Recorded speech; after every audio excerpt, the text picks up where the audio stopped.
Olá, meninas, minhas amadas. Hoje estamos aqui de novo, Mulheres Cast, para entrevistar o doutor Arthur Capano. Ele é um advogado, já entrevistei ele antes, muita gente que me acompanha, né, gostou muito da entrevista e me mandaram até perguntas para essa nova entrevista. Vamos colocar o link do outro vídeo para você também assistir, porque vai ter informações novas agora, mas lá também tem bastante informações bacanas, tá? Então, seja bem-vindo, doutor Arthur. Gente, o doutor Arthur, ele se interessou pelos relacionamentos abusivos, advogar para as mulheres, né? Ele advoga para homens também, né? Sim. Mas, no caso aqui, nós vamos falar das mulheres. O doutor Arthur, ele tem um ponto que é benefício para nós. Ele entende o transtorno de personalidade narcisista. Ele se especializou nas leis que podem favorecer um relacionamento abusivo. Então, hoje eu vou explorar este lado e depois nós vamos deixar o contato dele para você que quer um advogado que você possa confiar. Porque pode existir um narcisista advogado também, Sim, né? Sim, existem mesmo. Existem. Existe advogado, pastor, médico, padre, papa, existe tudo.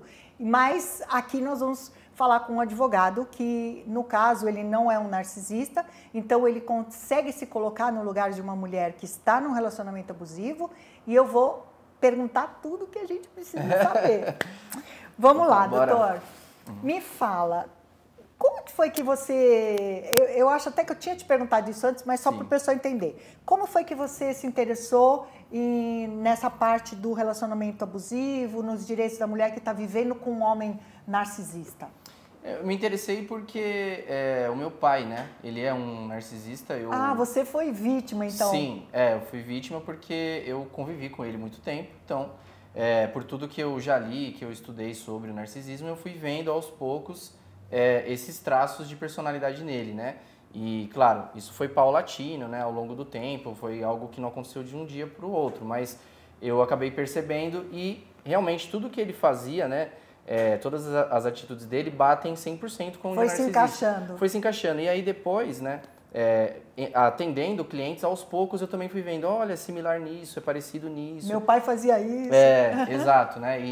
E aí os narcisistas, né, eles seguem como se fosse um algoritmo, né? É muito similar os abusos que eles fazem, as manipulações que eles fazem. Claro, cada um tem um contexto diferente, mas o meio de se fazer é sempre muito parecido, né?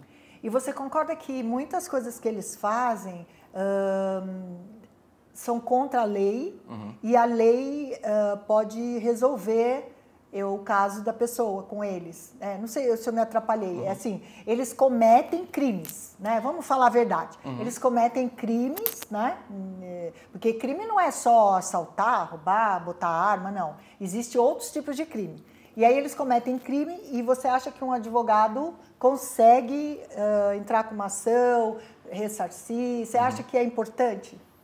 Quando a gente vai analisar uma pessoa narcisista, né, e claro, quando eu digo narcisista também a gente pode estar englobando outros tipos de relacionamentos abusivos, né, porque não são só narcisistas que destroem a vida de uma mulher, destroem a vida de um homem, né? Tem vários tipos de transtorno de personalidade, tem pessoas que não têm transtorno nenhum e são abusivas, né? Então, olhando, né, por esse caminho, a gente pode ver que a pessoa narcisista, né, ela tende a cometer crimes, ou se ela não está cometendo crime, ela anda na margem da lei, né? Quase cometendo, ou será que foi, será que não foi, né? Por exemplo, eles são mitomaníacos, né? Eles são viciados em mentir. Sim. E aí, eventualmente, essas mentiras acabam se tornando um crime, né? O que eu vejo também, eles têm muita vontade de falsificar coisas, né? Justamente porque é uma mentira, né? Já vi alguns casos de falsificação de assinatura, falsidade documental, né? E aí, por exemplo, própria calúnia, né? Quando você fala que alguém cometeu um determinado crime e essa pessoa não cometeu, é uma mentira de um ponto de vista moral, mas é um crime, né? Legalmente é um crime. Legalmente é um crime. Tá. Por exemplo, assim, eu tenho um caso que eu atendo que ele falsificou a assinatura dela para vender uma casa. Sim. Né? Tem como retroagir isso? Então, tem. O o que seria, né, a principal medida, né? Teria que entrar com uma ação para que fosse feita uma perícia na assinatura, né? E aí se chama perícia grafotécnica, é um perito especializado em analisar a caneta, então, né, como você escreve com a caneta. Então, por exemplo, todo mundo tem um grau de inclinação, uma determinada pressão no papel, né? Por exemplo, tem gente que escreve assim, tem gente que escreve reto, canhoto. Ou a pessoa canhoto, é canhota, né? Escreve com o caderno tudo ao contrário, assim. Então, a pessoa ela é analisada, né? É coletado o padrão de escrita da pessoa que está sendo investigada, que supostamente cometeu o crime, e o perito analisa. Aí, se não bater a que está no papel, aí ficou configurada a falsidade e aí essa pessoa, né, a pessoa que falsificou a assinatura, ela pode sofrer diversas penalidades, como não só o próprio crime de falsidade de assinatura ou falsidade documental, mas você consegue pedir a anulação do contrato, né, que a gente chama de retorno ao status quo ante, que é o estado anterior antes do crime, né? Tá. E aí, por exemplo, é anulado o contrato e aí não tem mais dívida, não tem mais o que o contrato estava prevendo. Né? Tá. Isso é importante, Sim. né? Porque o narcisista, ele tem... como ele não se importa com nada, né? Isso realmente eu concordo com você. Uma das coisas é falsificar a assinatura, né? Arrumar testemunha falsa também, né? Sim, nossa, sim. E esse de arrumar testemunha falsa também entra na lei como crime também, né? Você ter uma testemunha falsa, né? Na verdade seria o crime de falso testemunho, né? A pessoa que está falando dentro de um processo judicial, se ela está falando uma mentira ali, claro, às vezes ela fala mentira, mas não foi constatado, né? Se, claro, for constatada a mentira, ela comete o crime de falsidade testemunhal e sem os prejuízos civis, né? Então, por exemplo, no próprio processo, o depoimento dessa pessoa é invalidado, é desconsiderado, porque, bom, ele mentiu em uma coisa, que mais ele pode mentir? Aí o juiz, ele faz o que a gente chama de desentranhamento, ele tira tudo que foi coletado, o vídeo dessa pessoa, o texto dessa pessoa, isso é como se nunca tivesse acontecido dentro do processo. Porque tem muita mulher que pensa assim, o que vai acontecer? Ele vai arrumar umas pessoas que devem para ele e ela devem favores e essas pessoas vão testemunhar a favor dele mentindo, né? Mas isso tem como o advogado informar o juiz de que essas testemunhas são falsas. Uma coisa que poucas pessoas, né, poucos advogados fazem dentro de audiência é fazer uma técnica, um método que chama acariação. Isso cabe ao advogado pedir para o juiz, que seria o quê? Em caso de suspeita de mentira, o advogado fala, excelência, por favor, gostaria de fazer uma acariação entre a testemunha A e a B, né, a que ele está suspeitando. Aí, o juiz ele coloca essas duas testemunhas, uma ao lado da outra, e começa a fazer perguntas. E naquele dia, aconteceu o quê? Responde agora. Tipo, coloca uma na frente da outra e aí o mentiroso vai ser pego. Sei. É uma das situações mais tensas que podem existir dentro de uma audiência, mas é possível fazer isso. Tá, então, gente... Vocês precisam entender, presta atenção no que o doutor está passando, assim, informações muito importantes, né? Para você ter certeza que, assim, eu ainda acho, sabe, que o bem vence o mal. O juiz não é bobo, né? Sim. O narcisista, ele consegue botar na cabeça da mulher, ninguém vai acreditar em você. O juiz, ele vai comer na minha mão, porque eu sou isso, porque eu sou amigo de fulano, sou amigo de ciclano. Hoje em dia, dá para ser amigo de um do outro e mudar as coisas assim fácil? Eu acho que hoje em dia não dá mais, né? Eu gosto sempre de verificar, de fazer o seguinte exercício de pensamento. Porque algumas pessoas vêm falar comigo e falam, eu acho que esse juiz está comprado, acho que o meu próprio advogado está comprado, não sei o quê. Bom, vamos fazer o seguinte, né? Um juiz, ele ganha, 30 mil reais, vamos arredondar aí. Se ele for pego em algum crime de corrupção, alguma mentira, algum favorecimento, ele vai ser exonerado. E, vamos supor, ele vai perder esse salário dele. Vamos supor aí que ele ganha, 400 mil reais por ano. Um juiz, de 40 anos, ele ainda tem mais uma carreira de 20 anos. Faz aí 20 vezes 400 mil, ele vai ganhar uns 16 milhões ainda na carreira. Sim. O suborno que ele tem que receber tem que ser superior a 16 milhões. Porque ele vai perder, né? Porque ele vai perder o trabalho dele. Então não é tão fácil. Não é tão fácil você chegar e, vou comprar um juiz. Claro, Eu não estou falando que não, ou o Sim, promotor ou o advogado. não é impossível. Não é impossível, mas para que isso aconteça, tem que ter muita grana envolvida, tem que ter altas coisas envolvidas mesmo, né? Não é facinho, você chega lá e paga R$500 e você compra alguém, né? Não existe isso. Então, vamos desmistificar, porque você não pode achar que tudo está do lado dele, Sim. né? Queria até falar uma coisa, que isso, na verdade, de achar que está todo mundo comprado é medo. É o medo feito na pessoa. Ela tem tanto medo, aí ela fica colocando, não, mas estão comprados. Não, mas estão comprados. Não, mas o juiz está contra mim. Não, meu próprio advogado está mentindo. E eu não tenho essa prova. E eu não consigo. E aí, na verdade, é só um medo que ela tem. Certo. Né? Que, na verdade, já é característica da própria pessoa que da é vítima do narcisista, né? Exatamente. Ela vive com medo. Medo dele, medo das consequências dele, né? Sim. E ele baixou tanto a autoconfiança dela que ela acha assim, sem ele eu tô acabada, né? Sim. E isso não é verdade, isso não é verdade. Olha, me mandaram perguntas aqui e aí eu quero te fazer uma pergunta, né? Qual a diferença entre narcisismo e autoestima saudável? Onde está a linha? Eu acho assim que a Tariana Rocha, que ela tem um conteúdo muito bom. Sim, a gente até conversou sobre, né? Ela tem uma classificação que é de 1 a 10, né? O narcisismo ele pode variar de 1 a 10. Do 1 ao 3 seria, na verdade, o contrário do narcisismo. Seria uma pessoa que não tem autoestima nenhuma, que não liga para ela mesma, ela é uma descuidada, ela só liga para os outros. É aquela pessoa que cuida de todo mundo, mas ela está relaxada, né? Ela não acredita nela mesma. Do nível 4, 5 e 6... que é o narcisismo considerado saudável, porque todo mundo tem que ter um pouco de narcisismo. Sim, claro. Todos nós temos alguns traços, né? Você precisa se sentir bonito, estar bonito, cuidar de você, né? Você precisa demonstrar para os outros que você está se cuidando. Não só para os outros, para você mesmo, porque é questão de, você olha no espelho, você está com uma barba mal feita, um cabelo mal feito, você não vai acreditar em você, não é nem os outros, mas é você.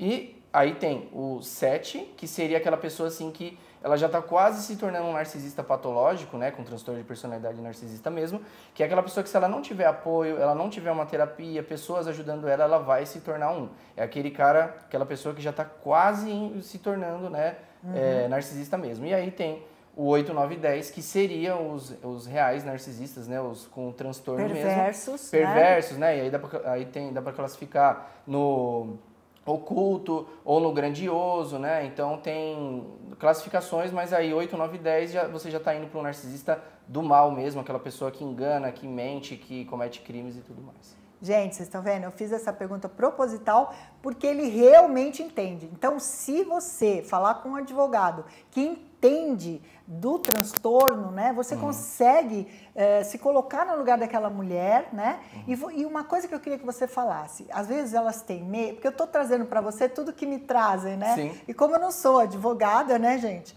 Então, assim, a mulher, às vezes, ela pensa assim, que ela vai até você, quando ela te contar o caso dela, mas e se ela decidir que ela não vai fazer? Você vai obrigar ela a fazer? Não. Né? Eu gosto de deixar bem claro para os meus clientes que é assim, olha, não necessariamente você vai precisar fazer alguma medida jurídica. Às vezes a pessoa conta e fala, olha, nesse caso aqui em específico, nem precisa, ou é melhor não fazer, ou nesse caso aqui é melhor esperar. Depende muito, né? Eu gosto muito de falar aquilo. Eu acredito, assim, processualmente falando, no direito, que é melhor você processar primeiro. Eu já expliquei isso por N motivos. Porém, a depender do caso, é melhor você esperar ser processado, porque às vezes você está com uma determinada vantagem. Certo. Tem outros casos também, por exemplo, chegam clientes e falam assim, olha, eu quero processar tal pessoa porque ela fez isso. Aí eu vejo e falo, olha, nesse caso aqui você não tem uma prova, está faltando uma determinada prova, você não pegou quando deveria ter pego, ou infelizmente nem tinha como conseguir essa prova. Às vezes é questão de tipo, para obter a prova você tem que estar com uma escuta escondida, não tem como obter todos os tipos de provas, né? Então, ou processar qualquer pessoa. Então, às vezes eu falo, olha, não é nem infelizmente, às vezes eu falo, olha, felizmente no seu caso é melhor não fazer nada, porque entrar com um processo é uma batalha que a pessoa tem que enfrentar, claro. não só de forma financeira, mas como de tempo. Ela fica pensando, o que vai acontecer? E agora eu preciso juntar... Tem um certo desgaste, né? Tem um desgaste, tem que juntar documento, tem que falar com o advogado. Então, às vezes é um livramento. O advogado fala, olha, no seu caso é melhor não fazer nada. Mas se a mulher for num advogado, assim, que não é um advogado indicado, não é de confiança, ele pode ser um narcisista e falar e te induzir que vai fazer, mesmo sabendo que você vai gastar um dinheiro que você não vai ganhar, entendeu? Sim. Então, assim, nós precisamos de homens, assim como você, para que a mulher tenha segurança, assim, ó, ele vai te falar se você deve ou não, entendeu? Deixar a pessoa à vontade, que nem eu não prego separação quando eu atendo uma paciente no consultório, né? Ela vai querer que eu separe. Não, a gente vai conversar, vai ver o que você está sentindo, né? De repente, é como você falou, ele está ainda no 1, 2, 3 lá, vai dar ainda para negociar e esse casamento seguir adiante com algumas mudanças, né? Então, o que nós precisamos é estar na mão de pessoas íntegras, pessoas honestas, né? Pessoas que possam se colocar no lugar do outro. Mas vamos a mais perguntas aqui com o doutor. Deixa eu ver aqui. Você consegue... Você já atendeu narcisista? Sim. Esse que você identificou? Já, infelizmente, porque eu comecei a minha carreira, né, na verdade, antes de descobrir o narcisismo. Então, durante a maior parte, na verdade, da minha carreira, que eu já atuava como advogado, metade, mais ou menos, eu nem sabia o que era narcisismo. Então, eu atendi, sim, eu tive uma cliente e fiquei bastante tempo com ela que depois, hoje em dia, eu olho para o passado e eu constato que ela realmente era. Né? E até recentemente também tive uma, essa daí eu, enfim, nem prefiro pensar muito se ela era ou não era, mas é aquilo, eu acho Dizem que mulher, quando é narcisista, é pior que o homem. Tipo assim, né, a mulher ela tende a ser a oculta, narcisista oculta, e o homem ele tende a ser o grandioso. Claro que isso é um assunto também pra gente falar à parte, mas para um advogado é o terror você ter um cliente narcisista. Sério? Porque ele te liga em horários que não é para ligar, te liga de final de semana, de noite, ele manda documentos que você fala, cara, eu nem te pedi isso. Ele acha que o advogado tem uma determinada função que o advogado não tem, né?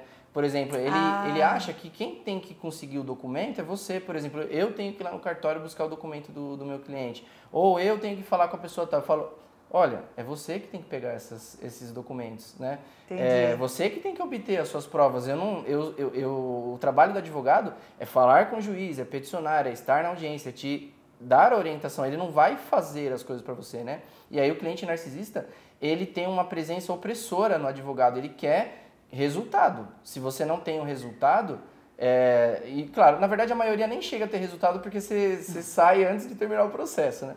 Porque o advogado ele sofre na mão de alguém assim, e normalmente a pessoa que ela é narcisista e contrata um advogado, ou ela paga pouco, ou ela paga muito, mas aí ela quer até sua alma. E aí não vale a pena. Então, é interessante pensar, né, que quem é o advogado do narcisista, ou seja, a parte contrária, está sofrendo. E às vezes ele vai querer, né, a relação dele não é boa com o narcisista, o que de certa forma às vezes acaba dando uma vantagem para quem está do lado do bem, porque eu estou enfrentando um advogado que ele já está estafado com o próprio cliente dele. Então é algo a se pensar também, né? Mas eu só fui pensar nisso faz pouco tempo, né, na verdade. Olha, queria te falar uma coisa. Como a gente já falou, tem narcisista em diversas profissões, certo? E aí tem o narcisista que ele é ginecologista. Isso é uma sacanagem, né, gente? Vamos falar. A violência obstétrica. O que a mulher pode fazer se ela sentiu que ela passou por violência obstétrica? Tem como ela processar esse médico? Tem, né? Só que é claro, tem a questão da prova, né? Eu já vou falar que essa é uma prova difícil de ser conseguida, tem como, né? A prova para você processar... Qual seria a melhor prova? A melhor prova seria, claro, ela ter... que precisa ela perceber que já aconteceu alguma coisa, né? Por exemplo, uma certa violência, né? Eu já fiquei sabendo de casos que o médico simplesmente faz o corte, né? A incisão na Sem pele. dar anestesia. Sem dar anestesia, ou faz de um jeito muito bruto. Já ouvi também. Fica com cicatrizes muito feias. Enfim, ele aplica uma força desmedida na mulher, né? Mas, como a gente já viu aí em alguns casos, né? Eles xingam as pacientes, só que, claro, ela está anestesiada, então ela não tem como saber, né? Não, mas se for no caso, eu fiz cesárea, quando minha filha faz tempo, hein, gente? Mas eu fiz cesárea. Eu não estava inconsciente. Eu só estava anestesiada da barriga para baixo. E aí os médicos estão ali conversando, eu tenho plena consciência do que estava acontecendo. E aí, de repente, o médico me xingou. As enfermeiras ouviram, né? Eu posso pedir para o juiz chamar uma enfermeira que estava lá? Sim. Nesses casos, dá para atuar em duas frentes, né? Na parte civil, que seria você cobrar uma indenização desse médico, e também denunciando ele no Conselho de Medicina, né? Porque isso é uma infração ética, né? É possível até ele ficar sem exercer a profissão, que é o ideal, né? Mais até do que a indenização. Sim, claro. O que você acha assim mais importante quando alguém chega para você e fala, doutor, eu quero te contratar porque eu sofri, vamos supor, meu chefe, ele foi abusivo comigo, né? Como aconteceu esses dias aí, um chefe que ele até atirava na orelha delas, né? Na repartição pública lá, ele pegava o livro e falava, você não fez direito, e jogava na cabeça. Então, assim, o que essa mulher precisa te trazer para você já entrar com uma ação? Então, nesse caso aí seria, né, para dizer o mínimo, um assédio moral em ambiente de trabalho, né? E pessoas abusivas, né, narcisistas, eles estão presentes em todos os locais da sociedade, né? Não só como seu pai, como sua mãe, um cônjuge, né, um irmão, um amigo, um colega de trabalho. Então, em todo lugar a gente tem que abrir os olhos porque eles estão ali. Às vezes é um oculto, é difícil de perceber, mas ele está ali. No caso, né, disso, por exemplo, que você falou, se fosse, uma agressão, né, que isso na verdade é uma lesão corporal, né, você tomar uma livrada na cabeça. Seria, na verdade, fazer imediatamente ir até um médico e pedir para que ele faça um relatório médico mostrando qual foi a lesão e a gravidade dela. Então, o médico vai colocar, foi um hematoma na orelha, causou isso. Aí você vai pegar essa prova e aí você vai entrar com a ação podendo cobrar da pessoa que fez. Tá. Então, e como que uma mulher, assim, como ela faz se ela está suspeitando que o marido é narcisista? Qual é o seu conselho? Se ela está suspeitando que é um narcisista, é porque provavelmente é. Eu gosto... Essa é boa. Eu gosto muito de pensar dessa forma porque é assim, né? As pessoas ficam meio que... Hoje em dia as pessoas meio que estão viciadas em rótulos, né? Viciadas em classificar as coisas. E nem precisa, né? Nem não importa precisa. qual é o transtorno, importa que me lesou. Né? Por exemplo, tem aquele DSM-5 lá, que é aquele o manual de diagnósticos dos transtornos psicológicos. Aí tem lá os transtornos de humor, de personalidade e tal. Só que isso é uma classificação científica e tudo mais, mas é feito por pessoas, né? Tem falhas naquilo e às vezes eu atendo clientes que eles decoraram aquilo, eu não sei se é histriônico, não sei se é esquizofrênico, não faz se é borderline, se tipo assim, a verdade se está te fazendo mal, então tem algo ruim. Tipo, depois você verifica se é bipolar, se é narcisista, se é aquilo ou aquilo. Mas a identificação é simplesmente você... Por que eu tô falando isso? Não é porque se você sente que está ruim, está ruim. Tá. Aí, a partir disso, você começa a verificar o padrão de comportamento, né? Porque, às vezes, é um ruim, às vezes por omissão, né? Por exemplo, o narcisista oculto, ele tem a tendência de ser o coitadinho. Ele é a vítima profissional. Ele é viciado em pedir ajuda. Ele fica doente direto. Ele é muito dependente da outra pessoa, então ele pede muita coisa, às vezes desnecessariamente. Ele é passivo-agressivo, então é aquela pessoa que fica com cara fechada, com cara de bunda o dia inteiro. A outra pergunta assim, o que aconteceu? Nada. E fica lá, o dia inteiro não esclarece.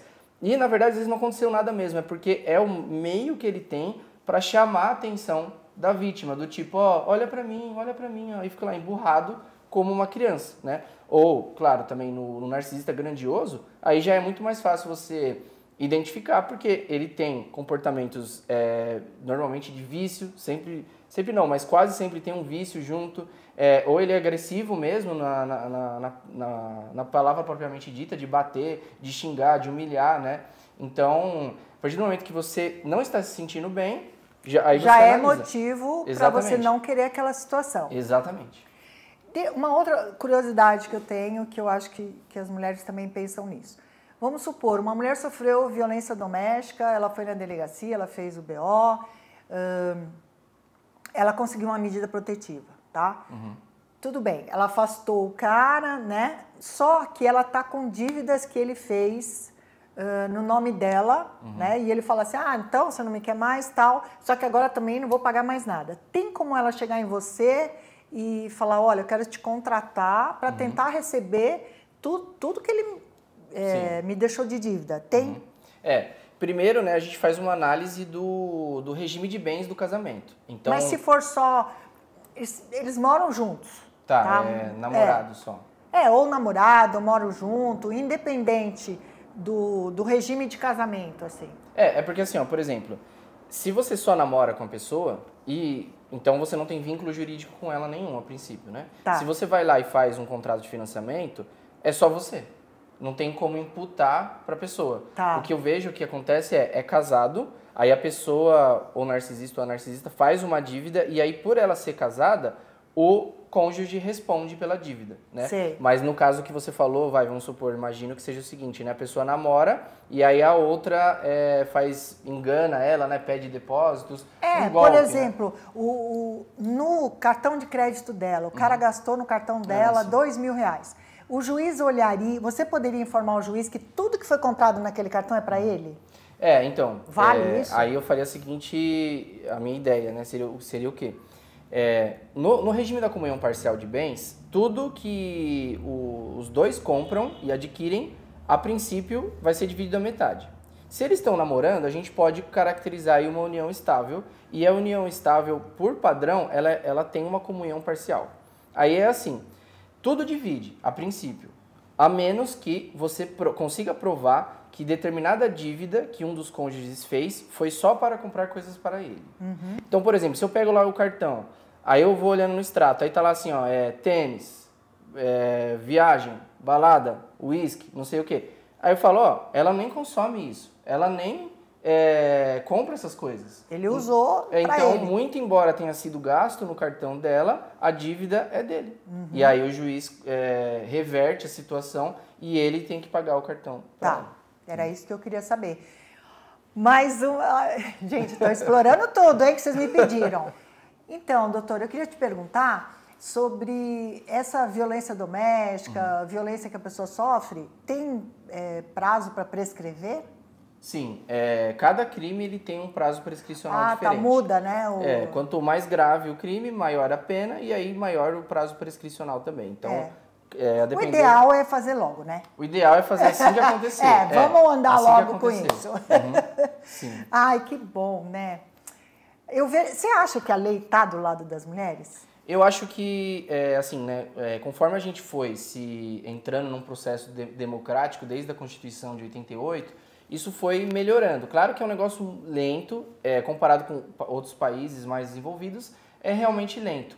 Mas eu vejo que, conforme o tempo vai passando, a lei ela está se adaptando e está favorecendo, sim, mulheres que estão vivendo em situação de violência doméstica, por exemplo, né? Todo ano tem uma lei nova sobre isso, todo ano alguém está discutindo esse tema, né? Então, acho que, apesar de ser lento, sim, a gente está num processo de melhoria contínua nesse caso. Né? Você acha que tá mais flexível processar um homem que é violento? Uhum. Porque agora, né, eu queria que você explicasse pra gente, a lei do crime de honra mudou também, né? Legítima honra. Porque teve homem que matou a mulher porque ela estava botando, né, um chifre nele. E aí ficava um crime de legítima honra, né? Isso não existe mais, né? Falando do posicionamento, só para encerrar isso, né, do posicionamento da lei, eu já tive um cliente que ele, na verdade, homem, né, que ele falou que ele não que ele estava desconfiando de dos juízes do tribunal, de determinado posicionamento do tribunal por supostamente favorecer mais as mulheres, né? Então olha só que coisa, né? E eu nem estou dizendo que se ele está errado ou certo. O questionamento dele foi muito inteligente, na verdade, na época. E porque às vezes faz sentido. Às vezes você, na verdade, justamente pela sociedade estar buscando uma reparação... Para as mulheres. Para as mulheres, os homens já falam, já fica na defensiva, sabe? Então eu acho que é aí que a gente consegue ver que realmente está evoluindo. Porque se o homem ele está desconfiando que um juiz pode estar a favor da mulher... É porque está dando certo. É porque está dando certo, entendeu? Claro que no caso, o meu cliente, ele foi vítima de uma narcisista e tudo mais. Então, o que a gente não queria é entrar num tribunal e aí a mulher narcisista ainda ser favorecida por isso. É claro que também tem o outro lado da moeda. Claro, né? claro. Mas o que você tinha perguntado é a legítima defesa da honra. Legítima defesa da honra. E recentemente essa tese ela caiu, porque em alguns julgados ainda existia a ideia de que você, em legítima defesa da honra, por exemplo, fui xingado, fui humilhado, eu posso, por exemplo, agredir uma pessoa. Ou então a mulher traiu ele. Ou a mulher traiu, então, supostamente, você rechaçar isso, né? Você revidar isso, tudo bem. Tá. Tipo, por exemplo, tem a legítima defesa normal, por exemplo, você tomou um soco, você dá um. Né? Você toma uma facada, você dá outra. O cara vai te matar, você mata. Mas não tem legítima defesa da honra, não existe isso. Porque a honra, no caso, ela é imaterial, digamos assim, né? É alguém falar ou fazer alguma coisa com você, mas você... não é contra a sua vida. Então, você reagir fisicamente para uma coisa que não é física é desmedido e por isso que caiu no tribunal essa tese. Nossa, gente, entendeu? Que interessante isso, né? Então, assim, o narcisista, ele pode chegar para a mulher e falar, se você separar de mim, eu vou falar que você me traiu, que você já me traiu, lembra? Eu tenho tudo anotado. Isso não tem nada a ver, né? Sim. Não vai acontecer... nada com ela por conta disso, né? Vai acontecer com ele se mesmo que ela tenha traído, ele der uma surra nela, é ele que vai pagar as consequências, né? Eles gostam muito de blefar nesse sentido, né? No sentido de... O blefe do narcisista. Né? Porque, por exemplo, ele já está... Normalmente ele já está numa posição de poder, né? Por exemplo, como a gente estava falando, né? A mulher procura o homem narcisista buscando um poder, né? Um poder que, às vezes, ela... Para se sentir mais segura. Para se sentir mais segura, né? Espelhando o que o pai foi para ela. E aí ela busca um cara excessivamente agressivo, um cara excessivamente controlador, porque ela acredita que aquilo é o correto. Porque possivelmente ela viu o pai dela fazendo com a mãe dela, então inconscientemente ela projeta isso e busca um relacionamento parecido com o dos pais, né? E aí, ela estando nessa situação de submissão e inferioridade em relação ao marido narcisista, tudo que ele falar ali, ela pode acreditar, porque está tudo na mão dele. Ela não sabe, muitas vezes a mulher não sabe nem quanto ele ganha, quanto ela ganha, porque tem mulher que ganha, o dinheiro já vai para a conta do marido, ela nem sabe direito o que rendeu, o que tem. Verdade. Então, qualquer coisa que ele falar, vou contratar um advogado para te processar, ela não sabe os direitos, ela não tem direito também para contratar um e perguntar o que ela precisa. Então, muitas vezes eles acabam falando isso. Mas como você falou, mesmo se a mulher trair o cara, ele não tem direito de, vou te bater, vou te matar. Nada, as coisas não tem essas... dois pesos, duas medidas, né? Não, isso também, as mulheres precisam ter noção disso, né? Dos direitos, é como você falou, não importa o transtorno, importa que você não está se sentindo confortável, importa que você não está se sentindo com liberdade dentro da sua própria casa, né? Deixa eu te perguntar uma coisa sobre a separação de corpos, mas aí eu já vou num exemplo, né? Que um casal moram juntos há 6 anos, tá? A mulher, ela construiu esse lar junto. E aí esse narcisista chega para ela e fala, ele fica bravo com ela, sei lá, ele fala, a partir de amanhã não quero mais você aqui. Como que fica isso? E ela não tem para onde ir. Sim. Então, o direito patrimonial, né, o direito de propriedade, ele é um dos principais direitos que existem, né? Então, em tese, se você tem uma propriedade, você pode deixar quem você quiser entrar e você também pode obrigar quem você quiser sair, né? Então, assim, a gente parte desse pressuposto. Então, em tese, ele pode sim expulsar ela. Porém, ela pode, depois que acontecer isso, né, ou antes de acontecer, ela pode entrar com um processo pedindo a separação de corpos, né, que seria uma medida liminar, ou seja, que o juiz ele dá, antes de ouvir a outra parte, Então, antes do cara sequer ser citado, o juiz já concedeu. Aí, nessa petição, nesse processo, é alegado, olha, a mulher, ela morava nesse endereço, ela não era a dona, ela não era a proprietária, é o cara, o proprietário, porém ela era o lar dela, era a moradia dela. E ela foi injustamente e sem ser comunicada previamente, expulsa desse lar. Aí a gente consegue pedir uma liminar para o juiz deixar ela ficar lá. Claro que depois isso cai, né? Depois ele provavelmente vai entrar com um recurso, porque é casa dele. Vai ser aí um ajuste, né? Vai ser um ajuste. Tipo assim, mas pelo menos consegue um mês de respiro para ela ficar ali. Depois, para ela poder achar um lugar para ficar. Depois, claro, começa o processo, aí talvez o juiz mande inverter a situação, mas pelo menos ganha um tempo até ela arranjar outro lugar e tudo mais. Tá. Então, a mulher precisa, na verdade, a mulher tem que dar o primeiro passo, né? Tem. Ela tem que dar o primeiro passo. Sim. Ou ligar para o advogado, ou ir numa delegacia da mulher, né? O que não dá é para ela ficar ali acuada, assustada e fazer o que o cara tá mandando. Sim. Porque ele não é juiz, ele não é advogado, ele não mesmo é Deus. Se fosse, né? Mesmo se fosse, ela poderia muito bem, achei muito bom ele falar isso. Mesmo que ele fosse uma pessoa importante, uma autoridade, um senador, ele vai ter que responder pela lei, né? O que está certo. E Simone, eu acho que as pessoas que estão vítimas de narcisistas, o que elas mais têm é medo, né? São pessoas que têm medo de tudo, assim, medo de falar com os outros, medo de comprar coisas, medo de vender coisas, medo de contratar, medo de falar, medo de tudo. Então, o mais difícil é você perder o medo, essa emoção do medo, né? Esse sentimento do medo, e começar a ver o que você tem de direito. Não estou falando aqui necessariamente de contratar um advogado ou contratar um terapeuta, né?